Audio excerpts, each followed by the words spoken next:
Bom dia, pessoal, tudo bem?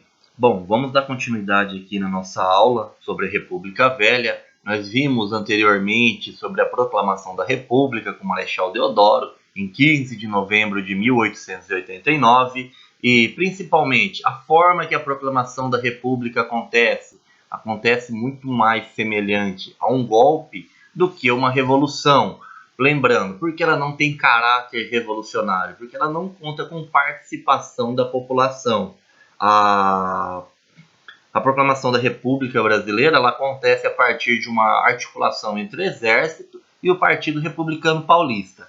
Isso vai dar origem a um governo criado em 1890,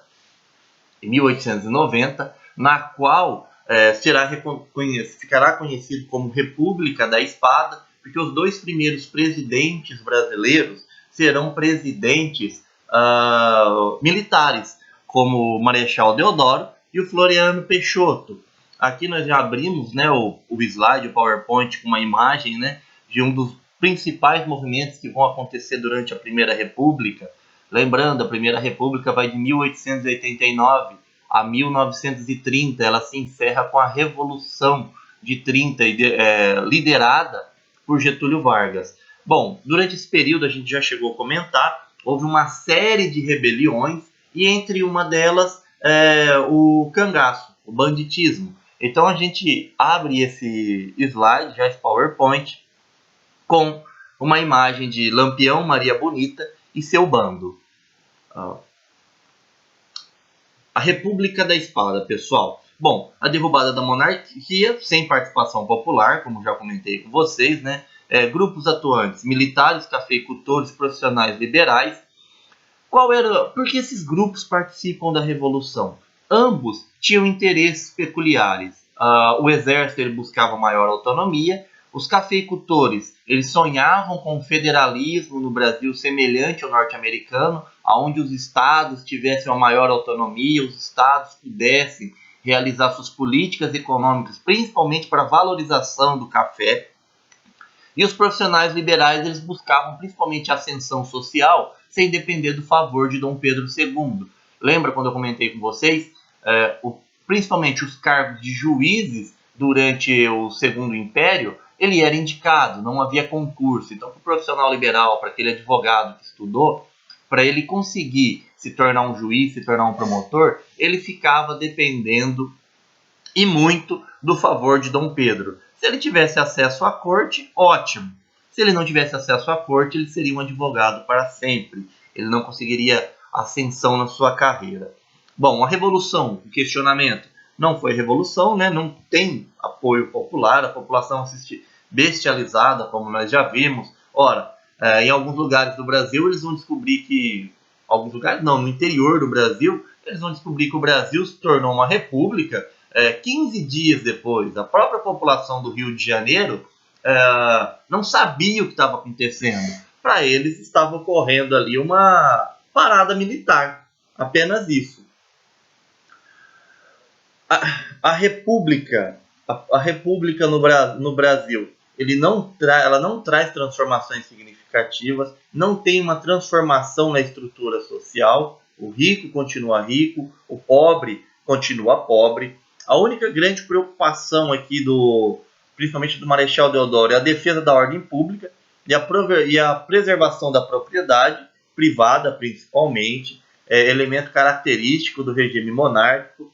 E, principalmente, para que o novo regime fosse reconhecido por outros países, não fosse encarado como um golpe, para que o Brasil não sofresse sanções econômicas, um dos primeiros elementos tomados pelo Marechal Deodoro é justamente a garantia dos compromissos.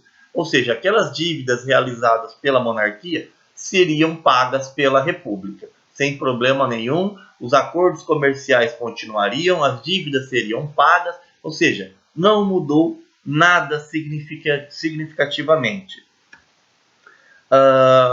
No governo do Marechal Deodoro, uma das grandes transformações é a instituição de um federalismo, mas é um federalismo completamente controlado. Não é o Estado ele não tem autonomia, tanto é que, diferente dos Estados Unidos, no Brasil sempre houve uma única Constituição, enquanto nos Estados Unidos tem uma única Constituição, que é a Constituição Federal, mas tem as constituições dos estados.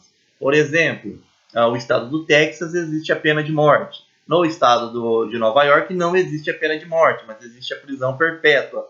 Então, essas nuances não existem no Brasil. É um federalismo extremamente controlado pelo governo central. Não é um federalismo que está aberto a discussões. E nesse momento vai ser principalmente através do positivismo, do Augusto Comte, do Benjamin Constant, que são teóricos, principalmente o Benjamin Constant, que vai viver no Brasil um bom tempo, vai ser elaborados novos símbolos nacionais, principalmente uma nova bandeira. O primeiro projeto de bandeira é essa daqui, né, na qual o Brasil vai ter o nome de Estados Unidos do Brasil, uma cópia a norte-americana, né, no lugar de vermelho e branco, nós temos verde e amarelo. E as estrelas representando os estados. Um plágio, praticamente, da bandeira norte-americana. Até que, através do Benjamin Constant, da sua esposa, segundo a história, que ela elaborou essa nova bandeira, que buscava abordar todos os elementos brasileiros. O verde representando suas florestas, o amarelo representando sua riqueza, e nós temos aqui o azul representando o céu. E uma estrela para cada estado, exceto o Distrito Federal, que está acima.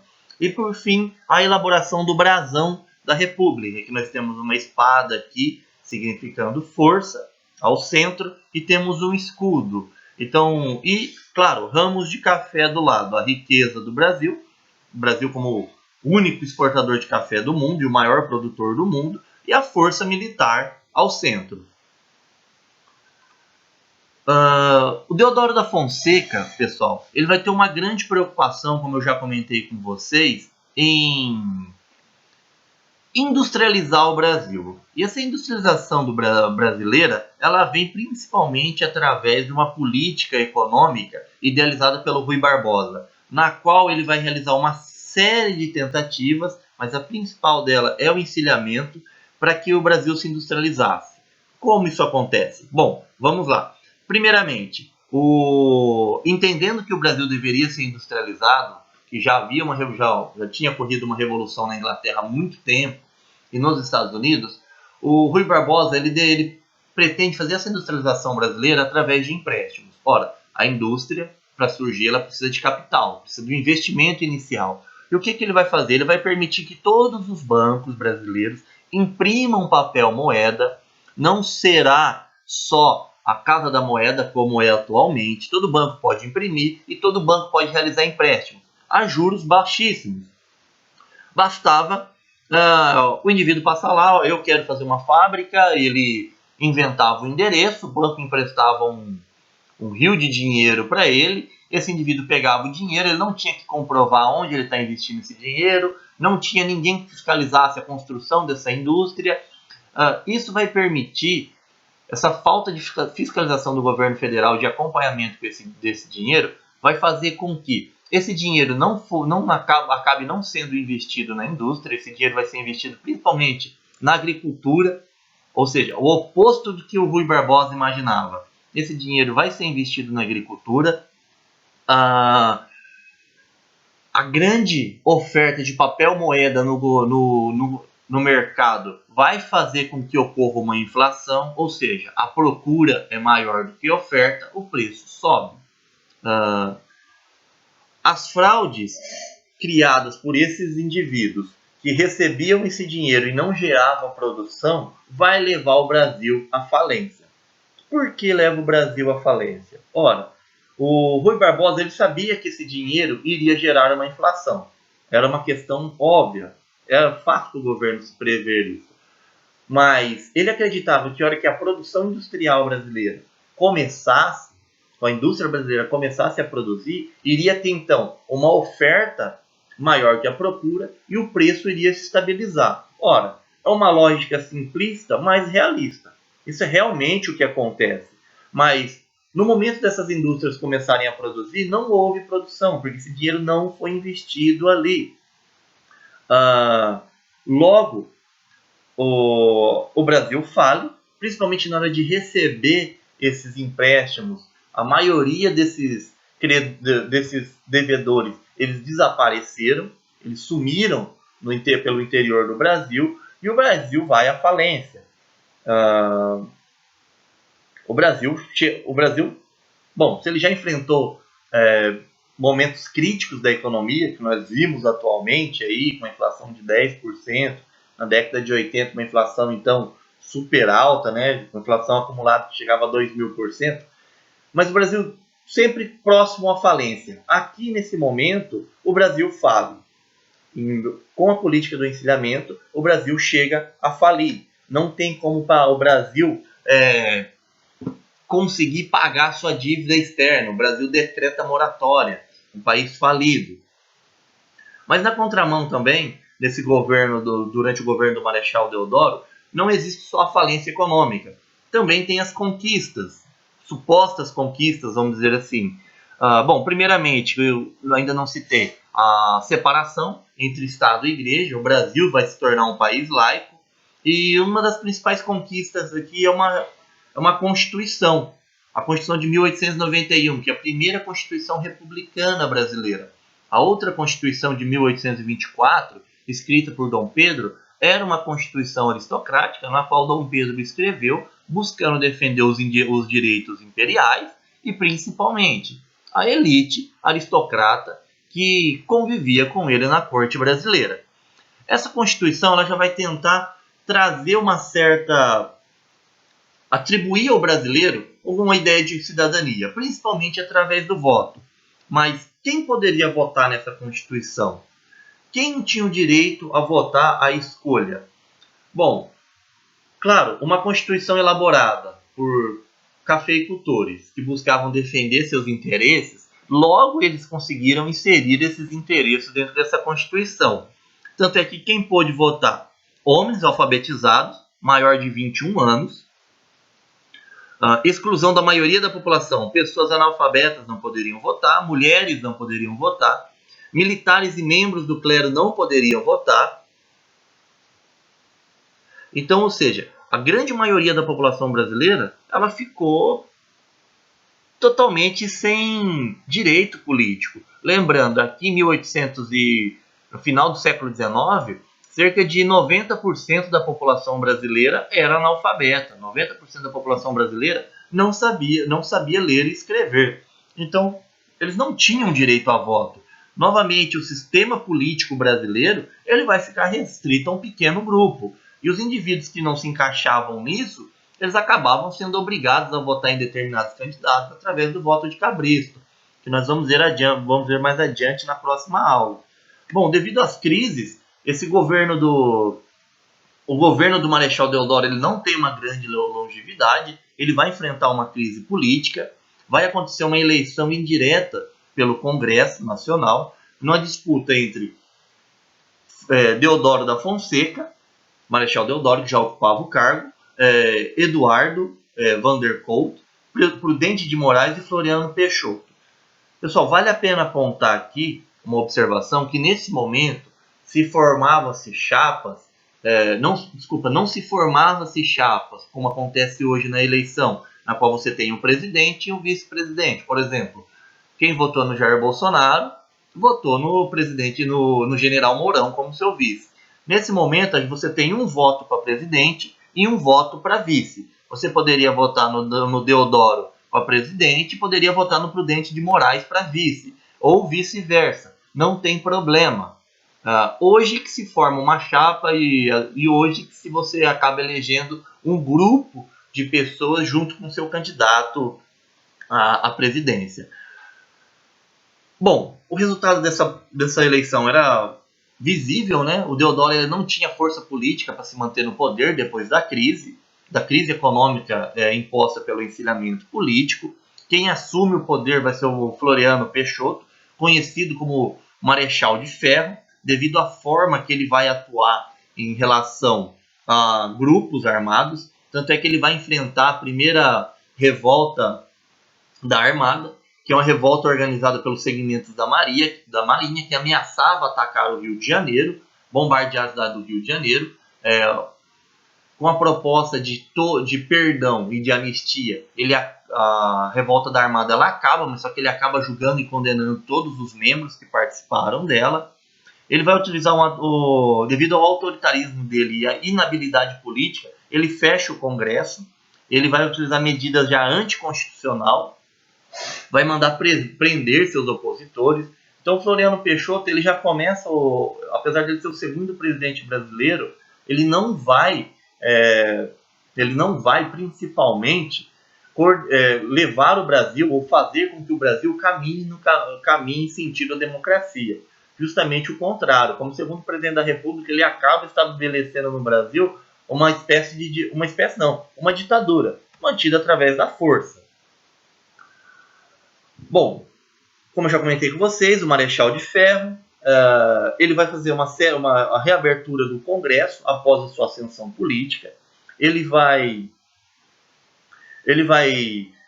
fazer uma revisão das medidas do encilhamento, na tentativa de conter o avanço da crise, e ele vai adotar uma série de medidas populares, principalmente para agradar o povão, que é a redução de preços de alimentos, a redução dos aluguéis e a adoção de uma política pública para a construção de casas populares. Ou seja, o Floriano chegando ao poder, ele tem uma grande vontade de mostrar para o Brasil que ele é diferente, que ele não está ligado aos cafeicultores, que ele não quer agradar somente uma classe social, que ele quer agradar vários grupos, e o grupo escolhido por ele vai ser justamente a população pobre, que era a maioria. Mas a sua postura autoritária, ela se mantém. Ele vai conquistar uma série de desafetos entre outros militares, e ele vai enfrentar uma segunda revolta da Armada, agora com 15 navios, sob o comando do almirante Custódio de Mello, que também ameaçava bombardear o Rio de Janeiro, exigindo a realização de eleições, ou seja, aquela realização daquela eleição feita pelo Congresso, na qual eles elegem Floriano Peixoto em oposição a Marechal Deodoro, acaba sendo questionada pelo Exército, o movimento derrotado pelo apoio do Exército e do PRP, ou seja, por mais que ele tenha derrotado a revolta da Armada, ele só vai derrotar essa revolta da Armada com o apoio do Exército e com o apoio do Partido Republicano Paulista. Então, ou seja, agora seu mandato daqui em diante, ele deve um favor para os cafeicultores. Então, toda aquela política econômica dele voltada para agradar o pobre, para atender as necessidades do pobre da República, acabam caindo por terra. Ora, ele tem que atender a necessidade dos cafeicultores, dos republicanos paulistas, porque são eles que estão mantendo ele no poder. Ele vai enfrentar uma revolução também, uma revolução federalista, organizada pelo PRR, que é o Partido Republicano Rio-Grandense.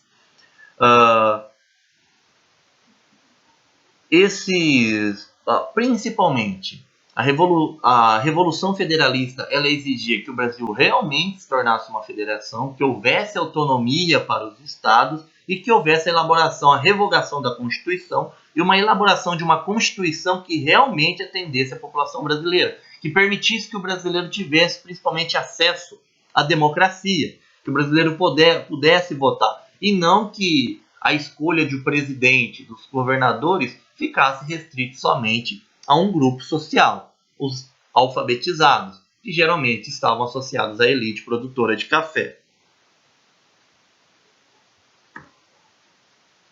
Bom, a República Café com Leite. Isso aqui, pessoal, nós continuamos na próxima aula. Nós entramos agora com o fim do mandato do Floriano Peixoto e a eleição do Prudente de Moraes como primeiro presidente da República, na qual ele vai assumir em 15 de 11 de 1894, vai ter seu mandato até 1898, ele vai passar por uma série de revoltas, mas isso são cenas para os próximos capítulos. Nas próximas aulas, nós vamos poder observar, nós vamos discutir esses elementos de o que ocorre com a transformação do Brasil de um governo autoritário, comandado pelo Exército, para um presidente civil. E o que são as transformações ocorridas no Brasil por esses presidentes civis? Pessoal, forte abraço, até a próxima, continuamos na próxima aula.